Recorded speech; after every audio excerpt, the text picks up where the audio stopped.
আসসালামু আলাইকুম সুপ্রিয় দর্শক ও শ্রোতা মণ্ডলী, আমরা দেখতে দেখতে চলে আসলাম ঐতিহ্যবাহী জামালপুর জেলায়। এখানে জামালপুরের বিখ্যাত খাবার মিল্লি ভাট্টি খেতে আজকে আয়োজন করা হয়েছে সরিষাবাড়ি উপজেলার গোবিন্দনগর গ্রামে। এখানে জামালপুর জেলার বিখ্যাত মিল্লি ভাট্টা রান্না করা হয়েছে।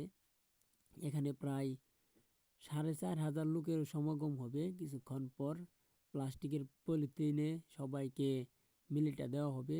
আসলে জামালপুর মানুষের মিলিটা কতটা প্রিয় সেটা জামালপুর বাসীরাই জানে। আসলে এই মিল্লিটা কোন জেলার আসলে বিখ্যাত সেটা আপনাদের মাঝে তুলে ধরব।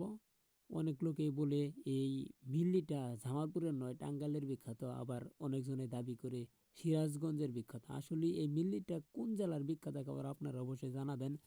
আর আমার জানা মতে এই বিখ্যাত মিল্লিটা জামালপুরেরই।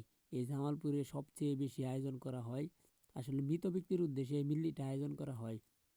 মিল্লি ভাতরা মানুষের মনে কতটা জায়গা করে নিয়েছে সেটা অবশ্যই আপনারা সবাই জানেন।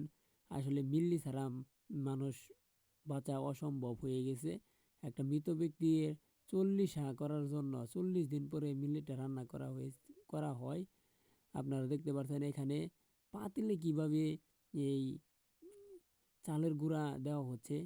আর এই মিল্লিটা রান্না করতে যে সকল উপকরণের প্রয়োজন হয়, প্রথমত এই পিতলের ডেচকি লাগে, গরুর মাংসের সাথে আরও অনেক মশলা দিয়ে এই এই চালের গুঁড়া দিয়ে মিল্লিটা রান্না করা হয়।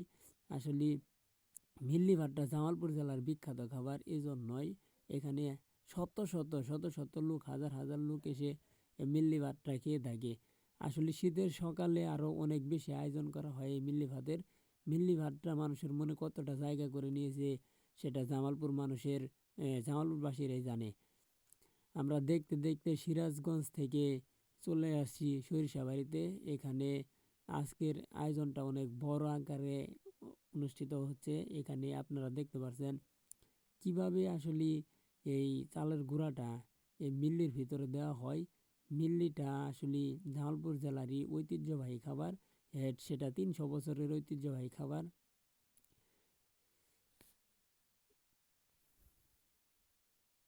আজকে আপনাদের দেখাতে চলেছি মিল্লিটা রান্না করার পর কিভাবে মিল্লিটা বের করা হয়, বের করে সবার মাঝে পরিবেশন করা হয়, সেটাও আপনাদের কিছুক্ষণ পরে দেখানোর চেষ্টা করব।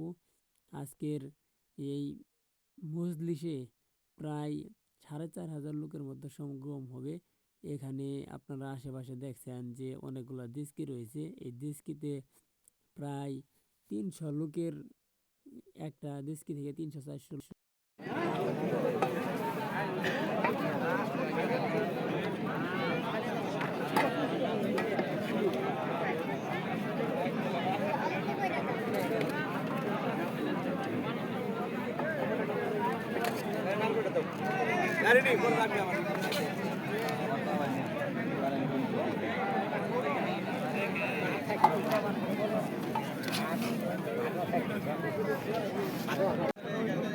রাফি, জামালপুরের মিল্লি ভাত সম্পর্কে কিছু বলো।